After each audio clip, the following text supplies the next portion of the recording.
In high school coaching, a lot of the good stories come after the game. Sit back, watch, and listen to the journeys to the sideline and the stories of high school coaches.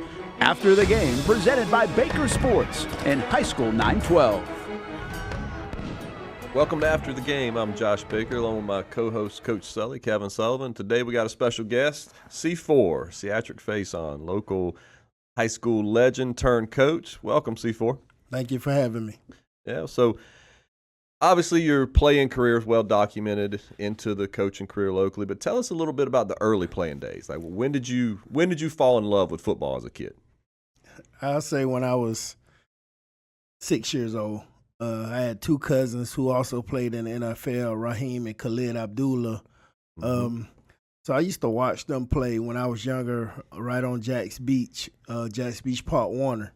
So I couldn't, back then you had to wait till you were 7 years old, but I used to go to the park when I was 5, 6 years old and just run beside their teams. So I was like, if I ran beside their teams, I always felt like I was doing something or being part of the team. And that's when I first realized that I love football. Yeah. How long did it take the coaches to notice that you were faster than the older teams? Oh, it's crazy. That took probably, let's see, my first year was 7. My coach put me on the O-line my first year. So I played O-line and we were terrible. We went 1-9, and then the last game of the season, the game we won, he decided to put me at running back, and the first time I got the ball, I scored a 60-yard touchdown.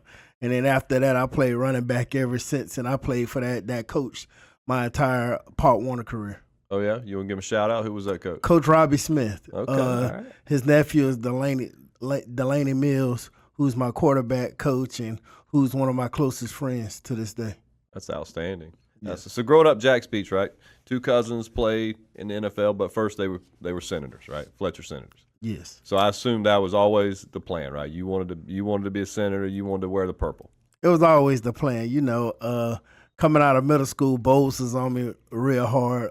Coach Rogers, he came down to the beach and tried to get me to go to Bowles, and he was like, "But you might not play much as a freshman." And I was like, "That's fine, Coach, because I have no intent on going to Bowles." I grew up a Senator, the Andre Cooper, the Eric Blacks, and the Eric Thompsons, and all those guys. So I grew up a Senator, and it was always meant for me to wear the purple. Yeah. And so step on campus at Fletcher, what was it like? What was it from the day one? Was it everything you expected? Not at first. So Coach Reynolds was watching me when I was in middle school, and he told the offense coordinator at the time, who was Ricky Medlock, he told him, he was like, "Hey, think we got our running back." And Coach Medlock was like, "No, you're not talking about this middle school kid." So Coach Reynolds brought him to a middle school basketball game. And right off the tip ball, I had a slam dunk. So right off the jump ball, I ended up having a slam dunk. So the first day of tour days at the time, because we could do tour days back then, the first day, the first practice, the first session, he put me at receiver. But they never threw the ball to me. And I'm like, man, so after that, I'm like, "Hey, Coach, I might have made a mistake or something, or I might need to go play defense because come here to play no receiver." Right. So he was like, "You didn't play no offense?" Coach Reynolds was always on the defense side of the ball. He was like, "You didn't play no running back?" "No, I didn't play no running back, Coach." So second part of the practice, he was like, "I'm going to make sure you play running back." And then one of my other good friends, he was a starting running back as a freshman at Fletcher. So he was only a grade ahead of me. So he ended up going to fullback, and I ended up playing tailback. And I'd say my first time touching the ball in high school too was an 80-yard touchdown versus First Coast. They had that linebacker Brunson, man. Brunson had that mirror tent visor, and he was talking a lot of trash. And I was like, man, this joker big. I can't let him hit me. So first play, I just used everything I had and got to the corner and scored an 80-yard touchdown. That's right. Fear can create a lot of speed at times. I was definitely scared that first play. After that, I was no longer scared of high school again. Right. So. Well, I mean, obviously being around here, I mean, you came into high school with a ton of hype. Right. I mean, so you know that. I mean, if out of middle school, it was, this kid at the beach, and Right. he's the real deal. He's the real deal. And you didn't disappoint. A lot of times you got guys coming in with that type of hype, and it's hard to manage it, right? But, 7,400 yards later in a high school career, I mean, I'd say you managed that hype pretty well. How was that for you? I mean, because at the time you were 14, 15 years old, I mean, almost with pressure on you. I say my freshman year. My freshman year, I was just a kid. Just say, okay, I'm playing high school ball. I'm starting on varsity, and it didn't really hit me until how good I was until that playoff game my freshman year. We played against Clinton Portis in Gainesville High, and they ended up beating us. But after the game, he ended up coming up to me. He rushed for 210 that game. I rushed for 204 that game, and he came up to me and was like, "Man, if you stay out of trouble and stay working hard, you'll probably be the best running back in the nation." And from there, that next day, the day after we lost, I was in the weight room. And that's when I realized, okay, my sophomore year, started off my sophomore, I'm like, hey, I'm pretty dang good. And it actually happened when we played Jackson, the kickoff classic that year. And Coach had Carl Walker on the team, and Carl was a monster. And I was like, man, I can't let Carl hit me, man. Carl used to come down and lay people out. And I actually had a good kickoff classic, and I'm like, okay, I don't think we're going to ever play a team like Jackson again this year with these type players, this type speed. And after that game, it gave me a boost of confidence. And, 11 games later, I rushed for 2,400 yards that year. But how important, just for Clinton Portis to do that, that's something that's going to sit with you. And have you done that through your career with young guys, like when you were at Florida or when you were at the Vikings? Have you seen guys like that and saw to put your arm around them and that? Tell me about that. Oh, yeah. It started even when we was in high school. And it's crazy. People used to try to compare me. They try to make me and Leon rivals. Right. Mm-hmm. And it was the craziest thing. Coach Sullivan knew, Coach Reynolds knew, me and Leon knew. We were just guys out there playing ball. And I remember my junior year when Leon first started coming on the scene after the game, I went up to him and was like, hey, man, I don't know where you come from, but you're a monster. Mm-hmm. I was like, man, you going to do big things, and you just motivated me to be harder going into our senior year. And every time me and Leon spoke, it was always that. And I was able to Andre Sumter at Inglewood. He was a hidden gem. But right. I always say, keep your head up, man. You're going to be all right. And I was actually just at his wedding. Okay. And he was like, man, you always had my back and always gave me words of encouragement ever since we was in middle school. But to that question, the guys like Leon, the Andre Sumters, the younger guys that done came behind me, the Maurice Wells of the world, the Brian Dennison, I was able to go up to those guys and say, hey, man, if you keep working, don't get in no trouble, y'all going to be all right. And it happened the same way in college. I was able to talk to Brandon James when he was at Florida, Rainey, Demps, Percy Harvin when they were trying to lock him in. So, I was able to talk to a lot of guys. And, even though this guy came in and put me out the door, I was able to tell the same thing to Adrian Peterson. Right. Like, man, you know what? Just stay out of trouble. Stay out of trouble, man. The sky's the limit for you. You could be one of the greatest running backs in the NFL, because I saw his work ethic early, like our first 2 days of practice. And that's what I wasn't surprised when he came off that 5-month ACL and rushed for 2,000 yards. But, right. Just that conversation alone with Clinton Portis, it allowed me to have a great relationship with players, but also gave me that opportunity to say, you know what, I could do the same thing he did to me to others. Right. And that's what I do now. I try to carry that to the younger generation. Yeah, that's outstanding. So you have the great Pop Warner experience with one coach, right? You have Joe for 4 years at Fletcher, and then crazy recruiting process, and then you end up in Gainesville. So talk about that a little bit, because you were there during the transition period, right? Both transition periods. So I was committed as a junior on signing day. So I was committed early. So from the point I committed to me going to UF, I was always at UF practices. It was camps. I just found out that Brandon Marshall was at a camp that I was at because he was also at the wedding. And he was like, man, I remember seeing you at the camp 2001, 2002. You was the best high school player I ever seen in my life. And I was like, what? You're younger than me. He was like, yeah. So I was going back and forth to Florida, and then all of a sudden, Coach Spurrier resigns and take the job to the Washington Redskins. And I'm like, man, this is crazy. And, when that news broke, I think, man, we had probably a week or two before our visit, that January, the first visit in January, and they didn't have a coach. I'm like, okay, who's gonna be the coach? I was happy when I heard Mike Shanahan. I was like, oh, our formation, Coach Shanahan. Right. This is gonna be lovely. Then I was like, oh, they met him at the airport. So, Bob Stoops. I was like, okay, I can go. I can play with Coach Stoops. Nope, Coach Stoops not coming. And then I hear right before my visit is Coach Zook. I'm like, man, I ain't never heard of Coach Zook. And people like, he used to be a coach in Florida. I'm like, I ain't never heard of him. So my first day, Coach Zook's first day was the same exact day of our visit. So he got to the same hotel we got to, and I remember sitting in the lobby. It was me and Leon sitting in the lobby, and we was just chit-chatting, and Coach Zook walked up. I was like, who y'all fellas? We was like, well, we the recruits. So we said our name. He was like, oh, y'all the fellas I need to try to lock in this weekend. I was like, oh, yeah, we're those. So his first day was our first day. Okay. So, and then, playing with Zook was great, though. Yeah. Great players coach. Mm-hmm. He care about the players. It's more than just football. And, me and Coach Zook had our run-ins at times when I wasn't playing, but them run-ins helped me how to be patient in life. So he taught me some life lessons, and I'm glad I was able to play for Coach Zook. Oh man, it is that time. I love being outside, but it is just so hot. Oh my gosh, I cannot be outside.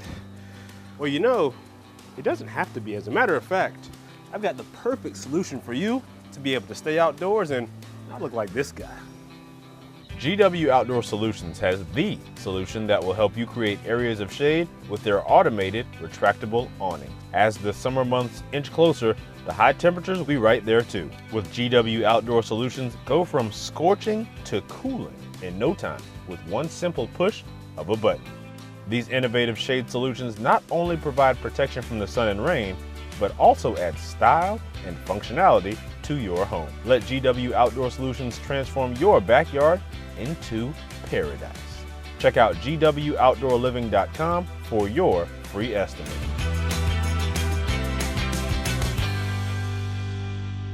It's a new logo, new branding. With Bold City Heating and Air, it's an old school approach. One of the few locally owned and operated air conditioning businesses left in Jacksonville. It's hot, Florida in the summer. You can't do much to avoid it, but you can keep cool with Bold City Heating and Air. It's every customer counts kind of service, from when these trucks have pulled up to my home over the last couple of years and when they pull into your driveway as well. From communication to pricing to the actual service, everyone at Bold City Heating and Air cares about you. You know who is coming to your house. You know they will be well trained, and they will respect your home.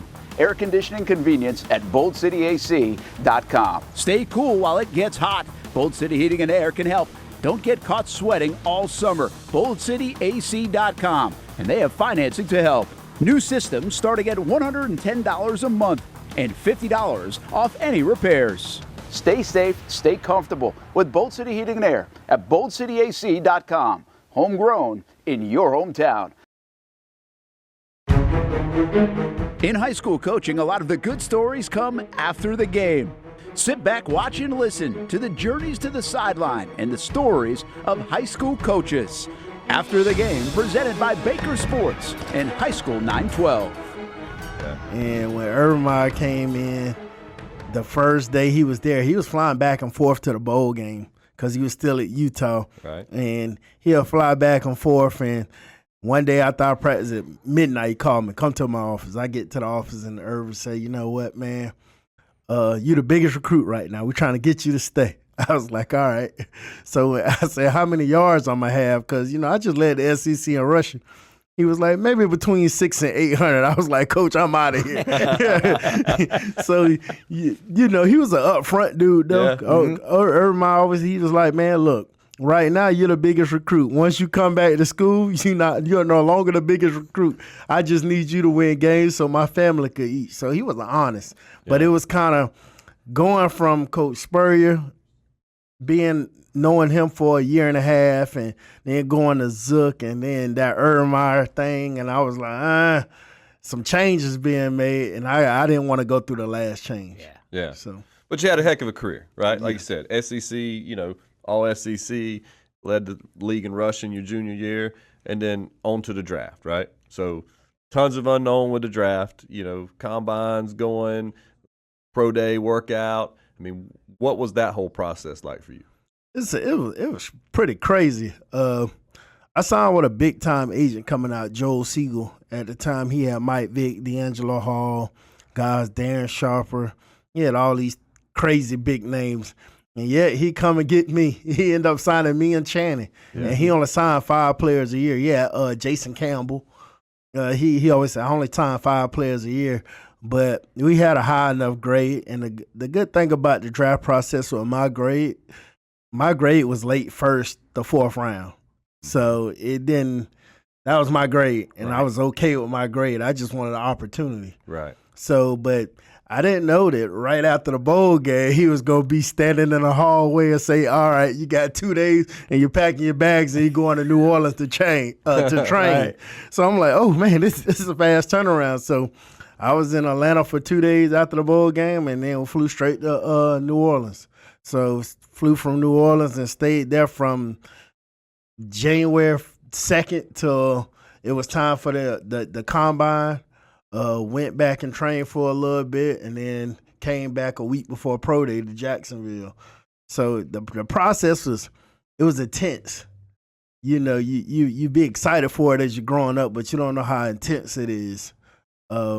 It's nonstop work. It's trying to eat right. And you're trying to eat right with not too many people monitoring you. Right. We trained with Tom Shaw, is a great trainer. Right. Yeah, he gonna train you, but once you're done training at 5 o'clock, 6 o'clock in the afternoon, it's on you to do right. So, it was definitely a process, but I was very mature coming out of high school because I had kids already. So it kind of made me.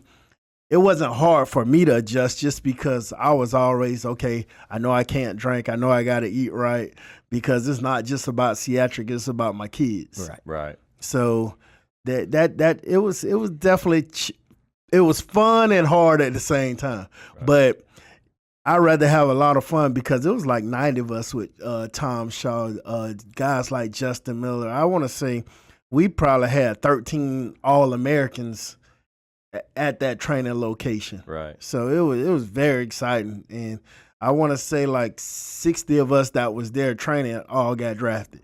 Yeah. So. Well, and then 4th round, right? 4th round, Vikings select you, reached your dream, right? As a little boy at Jax Beach, Pop Warner, wanting to play in the NFL, and you had the opportunity. Yes. And that had to be a great feeling. It was. It was shocking. Yeah. The draft was tricky. Right before the draft, I got a call from in the 3rd round. The 49ers and the Broncos said they was going to draft me, and then they ended up drafting other people. And then, so the next day, I was like, okay, I'm still on the board. So I get a call from the Jaguars. Was like, if you're on the board when we pick, we going to get you. And then I went and got gas. As I said, I'm going to get gas. And just by the time I get back, Jacksonville will be by time to draft. And I get a phone call while I'm at the gas pump. Was like, hey, you just got drafted. And it was my aunt. And I'm like, just got drafted. Like, nah, Jaguars ain't drafted yet. Well, Minnesota traded up these picks and drafted. I'm like, who? Minnesota? I don't even know where Minnesota at. But they drafted me, and I hung up the phone, and then Coach Tice called and was like, how you like to be a Viking? I was like, I'd love to. Do you know you're going? No. So it was, I always wanted to hear my name called. Excuse me. No matter where it was at. Right. first round, second round, third round, Yeah. seventh round. It didn't matter. Because the goal was to get to the league. The goal was get to the league. Right. And you did. Yes. And then on top of that, so my question to you, you walk out on the field for the first time. What was that like? Like your dream, right? All these kids you coach now or kids in the Pop Warner. What was that about? When I first walked into Minnesota, walked on the field, it was practice, and it was snowing. Oh, no way. I'm like, man, it's snow here in May. This is crazy. So it's May, and it's snow outside. All the rookies got on shorts, and all the vets got on pants and long sleeves, and we looking around like they set us up today. But it was exciting, playing with guys like Dante Culpepper. Right. You played with him in Madden. Sam Coward was there. Travis Taylor was there. So it was very exciting. Yeah. Guys you looked up to, now you're on the field with them. I'm going to tell you the funnest game. The funnest game was my first preseason game. Priest Holmes had a big year the year before I got drafted. So we're playing him, and he runs down the sideline. It's like the best 13-yard run I ever seen in my life in person. And he runs out of bounds right beside. He bounced off like 3 blocks, and he does this little stop and this little dance. And I'm standing on the sideline, and I'm like, oh, my God, you see that run? And one of the vets looked down at him and said, hey, Rook, reminder, you're an NFL player now. You can't be acting like that for the other team. And I was like, oh, my bad. So then the next week, the second game, we played the Chargers in preseason. And like Damian Thompson had like a 20-yard run and come on our sideline, do the little teapot, the teapot thing and toss the ball. And I'm like, oh, my God. He was like, what I told you last week. I was like, I'm sorry. And then the third game, we played Randy Moss. He catch a 1-yard a deep 1-yard catch on the sideline. He was with the Raiders, and I looked at the vet and was like, I can't cheer today, huh? He was like, yeah, you can cheer for Randy. He was one of us last year. So, man, it was definitely exciting. Yeah. How quick did it take you to learn that it's a business, though? My second year. Yeah. My first year, I knew a little bit, but my second year with Coach Childress, because I had the best football camp that I ever had in my life. And that's high school, college, pros. That was the best camp I ever had in my life, because I added some stuff. I started doing stuff that I would do in high school again. And those guys couldn't tackle me. Coach Tomlin nicknamed me Bambi because I used to juke people out all the time. He was our defensive coordinator that year. And Coach Tomlin used to say, uh-oh, there go Bambi. And then the vets was like, hey, man, you doing your thing. And then we brought in an off-season running back, Chester Taylor. And we brought in Chester Taylor and Artus Penner. And we already had Moelde Moore. And my grade would be the craziest grade in practice every day. I'm looking at my grade. I'm like, oh, I'm grading high. But I wouldn't play. And it was the craziest thing. If Chester Taylor was hurt, I would start. But if he was healthy, I'd probably be the third or fourth running back. And it was the weirdest thing ever. I'm like, what in the world? And I remember we played the year Chicago Bears went to the Super Bowl, and all the running backs everybody was healthy except for Chester, and I started. And I had like 80-something yards that game, best pro game, the first pro game I really had an opportunity to showcase myself. I scored a touchdown. It was a good game. Next week, I'm back not dressing. And I'm like, what in the world? Right. And I got the defensive players coming up to me, and I ended up having a one-on-one meeting with Coach Tomlin, and he was like, man, just keep doing you. This the business side. And then my going on my third year in the league, when we did draft AP sat out. And I was like, I'm finna get off while he's sitting out. So I'm getting off and I'm working my butt off. And then we get to the games and I'm seeing the preseason games. I'm seeing Coach Eric Bieniemy trying to put me in, and yet Coach Brad Childress shaking his head like, nah, leave him over here. And I was like, okay, this the business side. So Right. I got it. 4th round draft pick.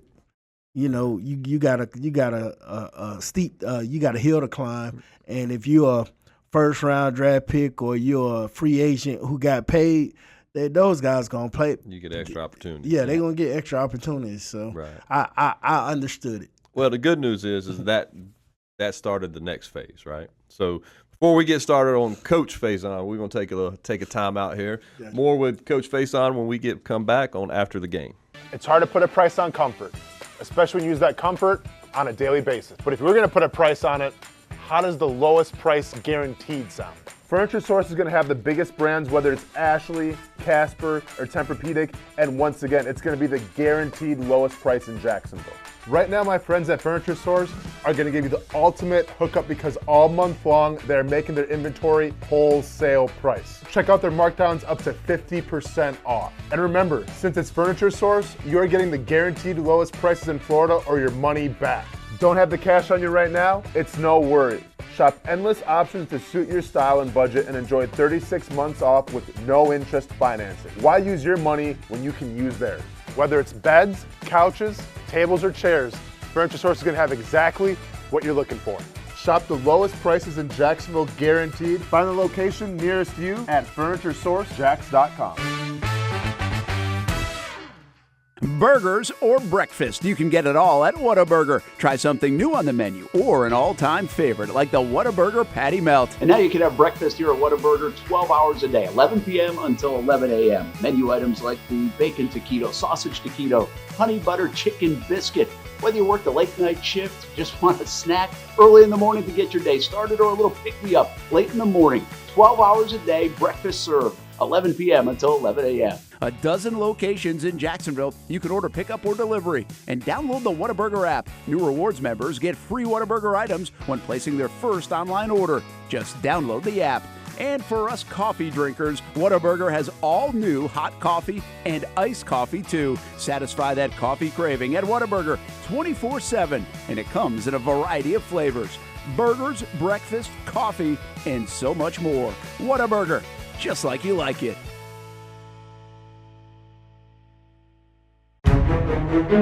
In high school coaching, a lot of the good stories come after the game.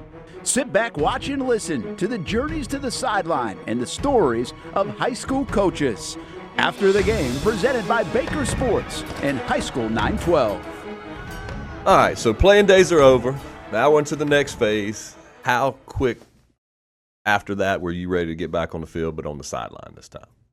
I tried to come back 2010, and I went down to Fletcher to coach.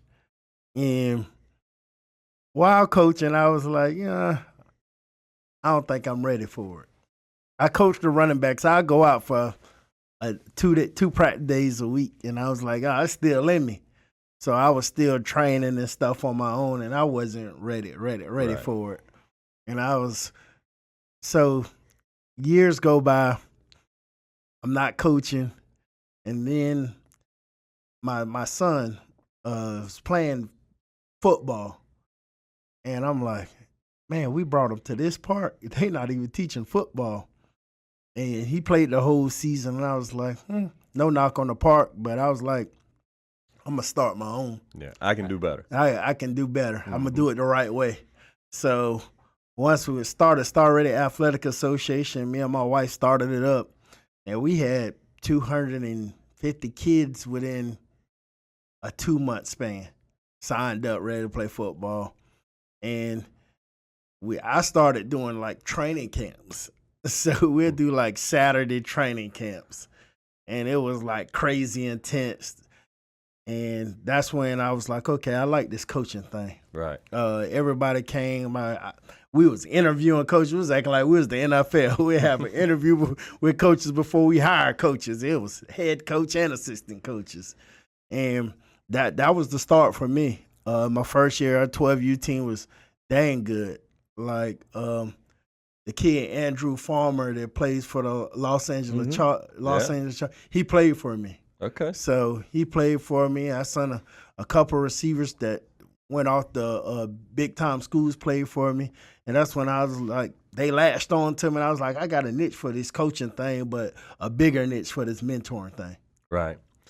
So obvious choice was to go back to Fletcher, right? Where you always grew up, wanted to wear the purple, wanted to be a senator, and now let's get back on the sideline, help these kids that had the same goals as you did when they were younger. That was the obvious choice, but that wasn't the first choice. Right, I know. So plot twist. My first choice, I got the call from Shane. Shane had me at Nice. Yep. So I went and coached with Shane at Nice, and it was pretty good out there with Shane. Yeah. But at the time, I was trying to make a work transition, and it just didn't work out. So I was able to tell Shane, I appreciate it, but man, I got to work now. Right. I'm spending this money, and I got to have some money coming in. So I stopped coaching with Shane after the spring, and then Coach Balaam called me at Terra Park and was like, "Can you come help me?" And I was like, "Yeah, I'll come help you." But while I was out there, I was like, man, this team is, I hate to say it, but I was like, this team awful. I was like, man, you only got like 30 kids out here. Man, okay, I'm going to try to stay. And then it was so much the coaches was getting into it, and I was like, nah, when it comes about certain coaches, I'm going to back out. And I told Balaam, you my guy, I love you, but I'm going to back out. I'm seeing interaction between other coaches, and that's a turnoff for me. Right. So I ended up sitting out, and then when Josh Corey left to go to the Titans, Coach Reynolds called me and was like, man, you need to come back home. And I was like, you know what, it's time. It's time. It's time. I'm ready now. And that's when I got back to Fletcher. All right. So how was it? Being on the sideline with the guy that you played for? I mean, times have changed a little bit. Things are different, but how was it when you got back? It was good, but it wasn't him. It ended up being Coach Brown. Right. But it was still good. Coach Brown's the defensive coach, and I'm an offensive coach. So it was good. At first, I was just a running back coach and helping, and then Brown was like, you know what, we're gonna make you the OC. So it was in that year he made me the OC of some teams in the city. He had Riverside, Reigns, they're one of their state championship teams, and we went 8-2 and didn't make the playoffs, and that was challenging for me. I'm like, man, we 8-2 and didn't make the playoffs. Right. And that's because we had a hard district, Lake City, Columbia. Mm-hmm. But it made me grind. Playing those teams made me grind and made me a better coach today because, being a young OC, sometimes you just be like, man, I know football. I'm finna just get out here. I see a defense, I'm going to just call the play. Right. But as an offensive coordinator, you got to be 2-3 plays ahead of the game. Like, all right. And playing those good teams, you got to watch that film. You got to, break everything down. And so it was challenging at first, but once I got it, I got it. Right. And then the transition to the head man, right? The big headset, as I like to say. So how different was that? Because that's been the theme here on these podcasts is that's the eye-opening experience for every coach that's been here. Probably for most people, but I was always ready. Okay. I felt like I was always ready. And even when I got jumped for the job, Coach Sullivan, me and him had discussions. So when I got jumped for the job, it made me hungry.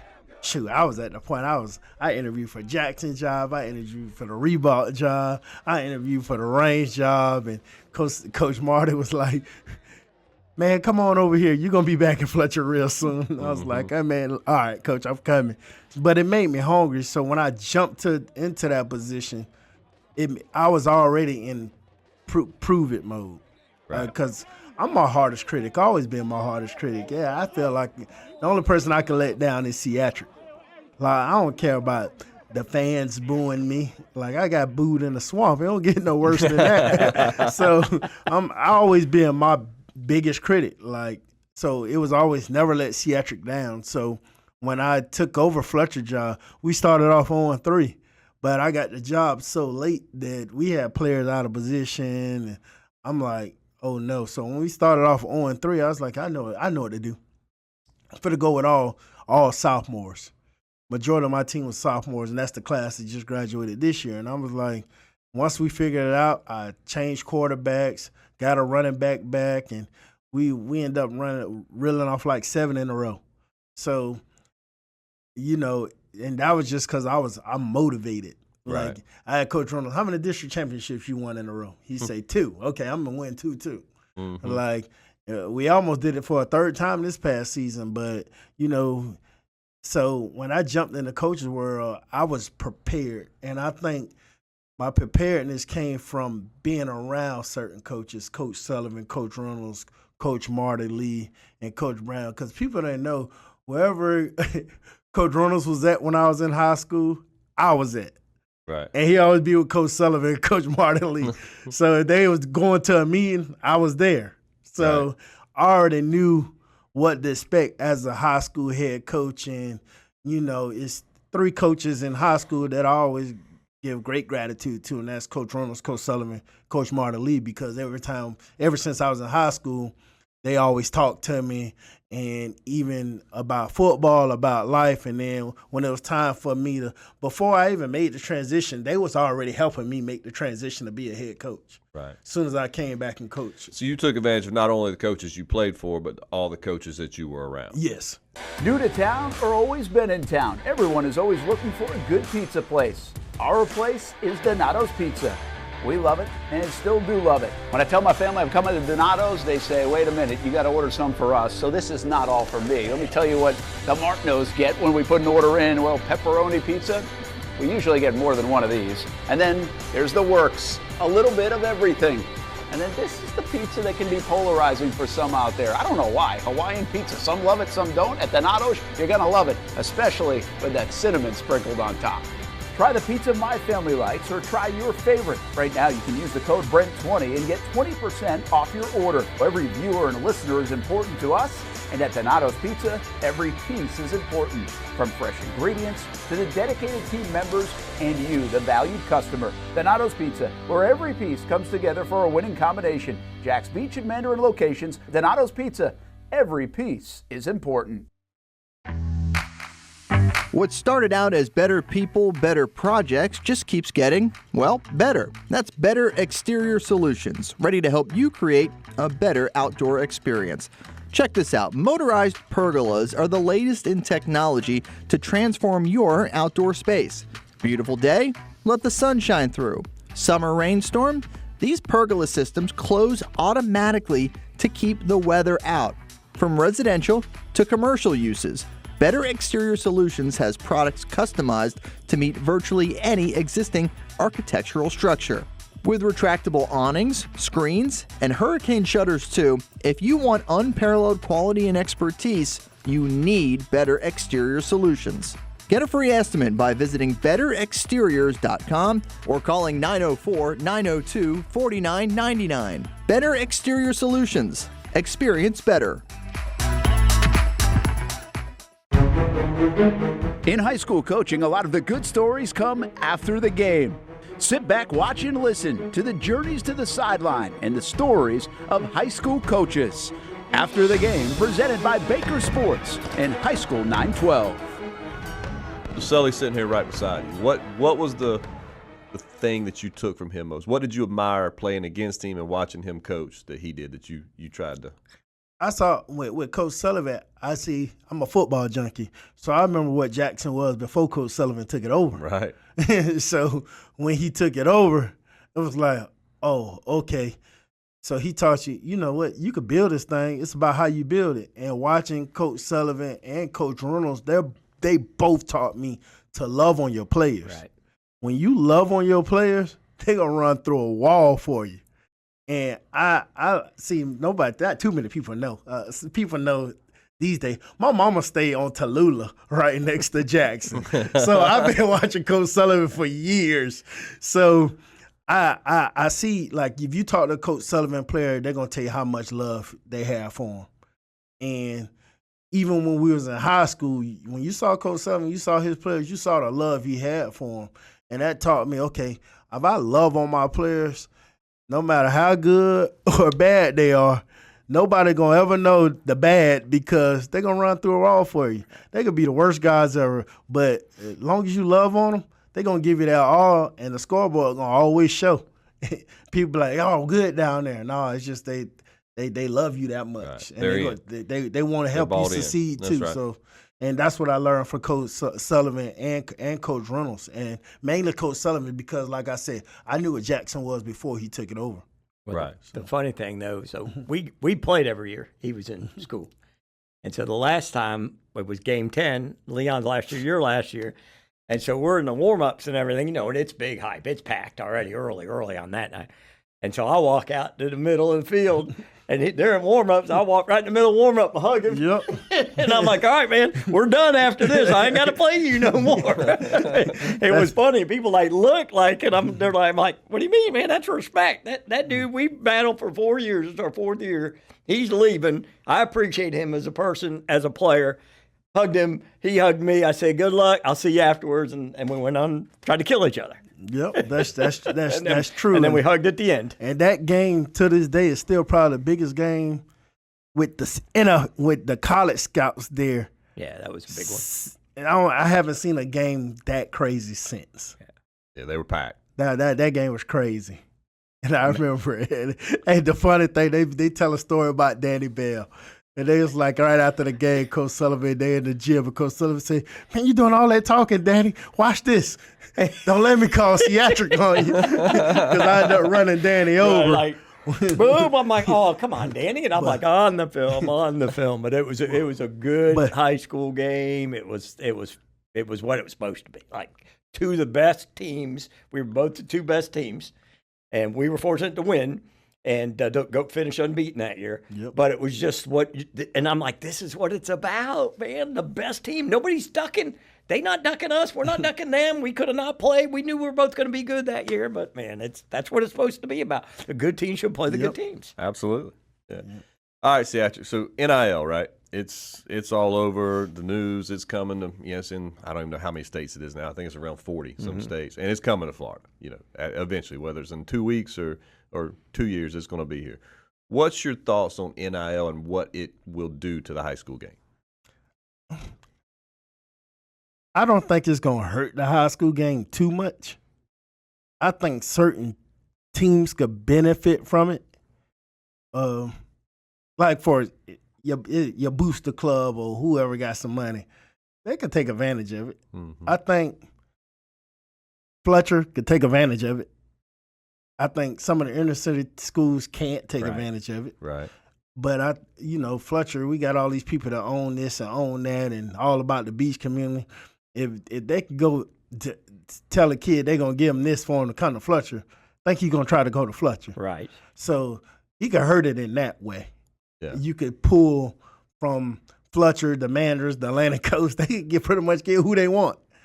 And I think some of the inner city teams were hurt, just to be honest. Right. Now, I'm assuming when you were at Gainesville, you would have loved to have, Oh, I would have loved. SEC leading rusher. That's a couple mil right now, isn't it? I tell people if I go back, hey, I was C4 before CP3, all that. I was like, man, I would have stayed with Urban Meyer. But I think it'll hurt in those ways. But I think too, again, it also, how many great high school players do we really got? Right. It's going to be a small amount. Yeah, it's not really that many great high school players. So I don't have a problem if the guy who owns Angie Sub is using Ciatrick's son, who's a great player, and doing advertising for them and paying them that way. Right. You know what I mean? I don't have a problem with that. Exactly. But not just to say, hey, here's $5,000, come to school here. We'll give you $5,000, or Christmas, I'll give you a bonus. I don't, and that's how the colleges, I think a lot of people are the same way. If they do it the right way, but we know, because the emphasis on winning, that it is going to affect, it's only going to affect about 1%. Exactly. Yeah.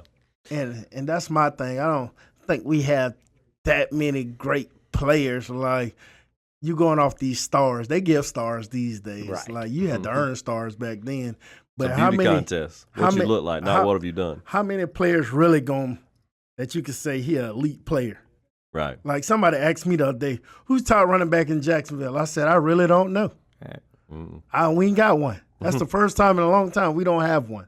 Yeah. So you're right. I think it's going to have its, like Coach said, if you hand your subs offer you $5,000 to come, they're going to come. Right. Mm-hmm. But you might not be that good when you get there, but you got them $5,000, you're excited about it. Right. So.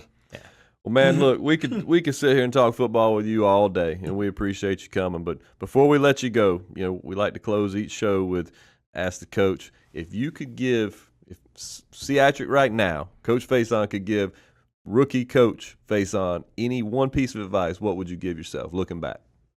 What have you learned since you've been a coach that you wish you knew from the beginning?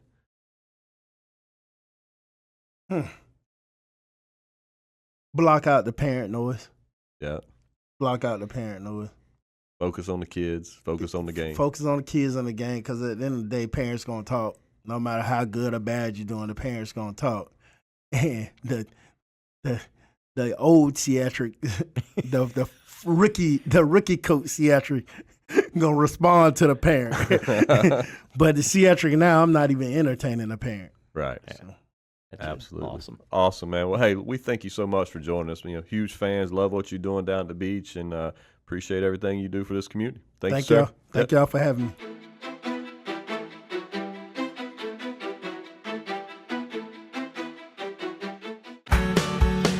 People helping people. It's at the core of what Alive Credit Union is all about, and it's been that way for over 70 years. From 1954 to 2024, the mission remains to inspire financial wellness and give you a financially fit lifestyle.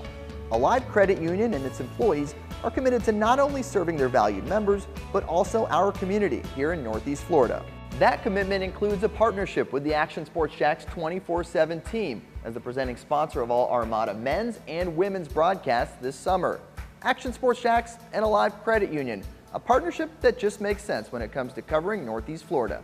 Alive Credit Union's commitment to our community also involves serving the financial needs of our first responders through the recent merger partnership with City and Police Federal Credit Union. Join the community and become a member of Alive Credit Union today.